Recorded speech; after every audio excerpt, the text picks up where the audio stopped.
All right, Shalom. For the first, I want to give our praise, glory, and honor to you. How about Shemi Al Shai? Hashem Harakak with us, Bakatum. Double honor to the apostles and elders of the great millstone and to what I can across the globe. Teach them word, truth, and share. I'm going to say Shalom. It's our diet now from the great millstone campus, Chicago, with a lesson. And today's lesson, is most of my lessons, are personal lessons. All right, that I put out because I know that I'm not the only one going through these things. All right, but these are like reminders. These are refreshing lessons that we do to keep Jake in mind of what it means to be in the flesh, what it means to be in the truth, what it means to work and to correct behavior. And today's lesson we're going to go into examining ourselves. All right, so we'll get in 2 Corinthians 13:5. Examine yourselves whether ye be in the faith. Prove your own selves. Know ye not your own selves?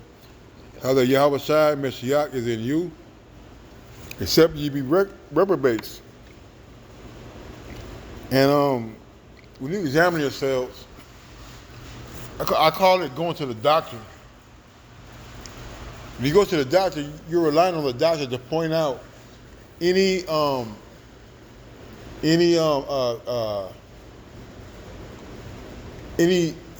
that's not normal. Whether it be a bump on your skin, a spot on your lungs, your low blood level, your low white blood cell or red blood cell count. Many things need to be examined when you're going to the doctor. So when you examine yourself, it's the same thing. All right? My mom used to always say, everybody's not lying on you. So if you have a reputation of being irresponsible, being not a man of your word, all right, then you got to examine yourself whether these things are really true. And when you truly examine yourself and look down deep, and when brother give you scenarios and incidences where they have observed those things about you, and then they have been confirmed by other brothers, then those things are true. All right? And you can't ignore those things. All right? When there are things pointed out about you, you really got to look in the mirror, man. And that's something hard to do. You got crooked teeth. You got a receding hairline. You're bald. You're overweight. You got dandruff. I mean, whatever it is, things can be corrected.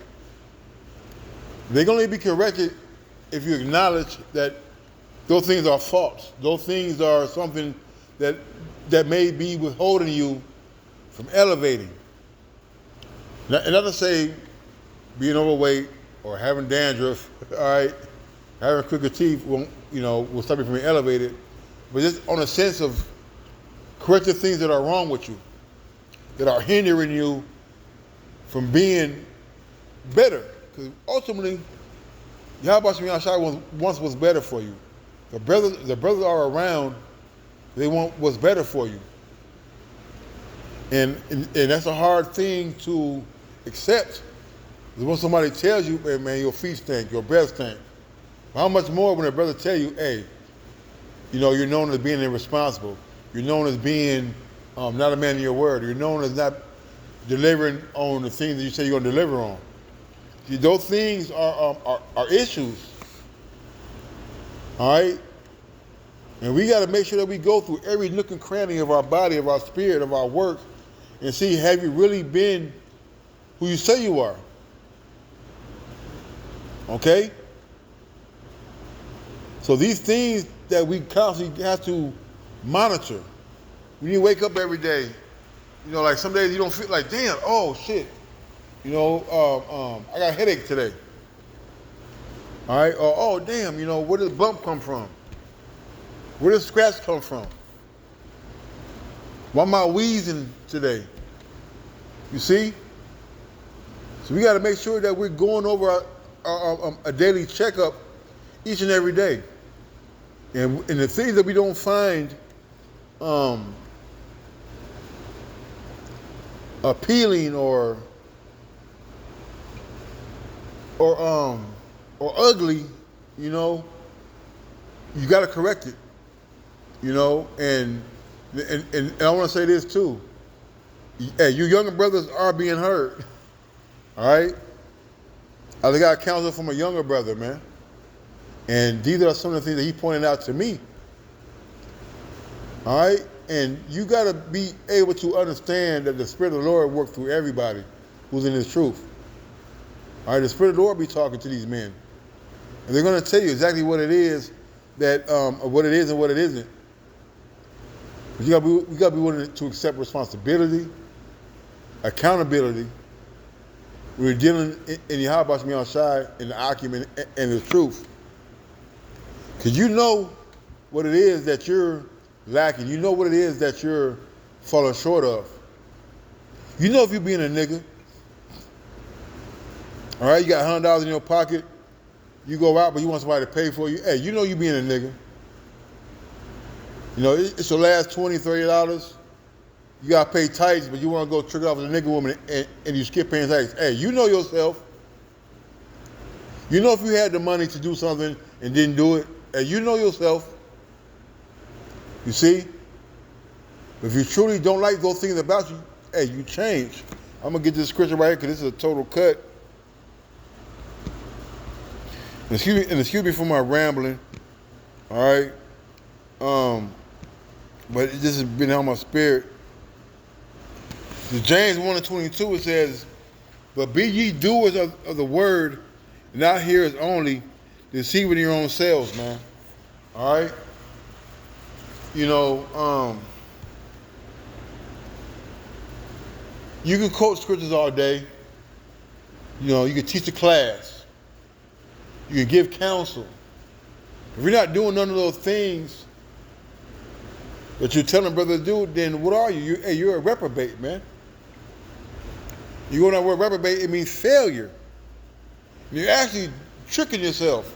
You're justifying the things that you do, or the things that you think that you're doing that is on point. All right, it makes up for the things that you're lacking, or being hypocritical on. All right. You gotta be mindful of the sacrifice that were offered up until Yahweh Shemi Shai, man. All right. A brother can tell you, yeah, I'm gonna do this, I'm gonna do that, I'm gonna do that, but he doesn't do it. Well, how you expect the brother to look at you, man? You see? You know, it is what it is, man. All right? Everybody can see your faults but yourself. That's pride. All right? To be obedient means to do something. If you just hear it and don't do it, then you're not obedient.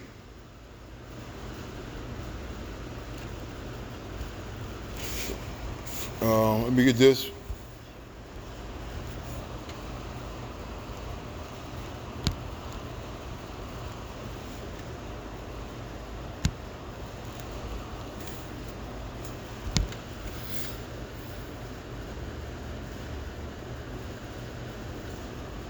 Sirach 37 and 19. There's one that is wise and teaches many, and yet is unprofitable to himself, man. All right, that's a precept to that. Be hearers and not doers, man. All right, you can teach all the classes you want. You go out there and do all the videos you want. You go out there and do all the sit downs you want. Go to camp 5 times a week. You can teach a lot of people breakdowns. Get them understanding on certain things. Get them counsel.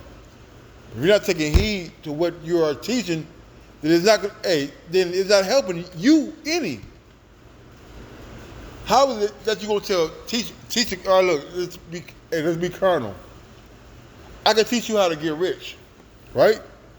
I can literally teach you how to make some money. But if I'm not applying that damn of the same counsel as I'm giving you for me to make money, then what profit is it? Everybody getting rich but you. You see? You're watering and you're edifying everybody else, but the things that you're edifying and you're teaching everybody else, hey, you're not doing it. So how's it gonna work? Application. You gotta be hearers, man. I mean, you gotta be doers and not hearers. All right. I've seen a lot of wise men who were wise,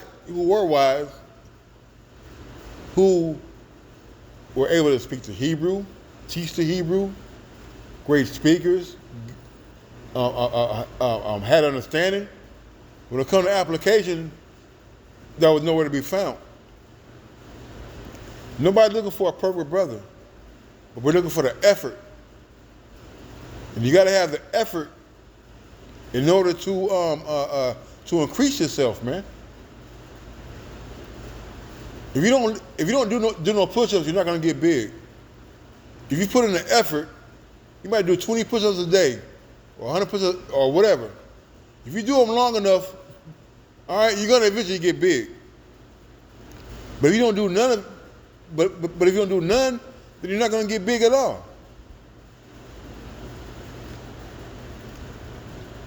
I'm gonna end it on this.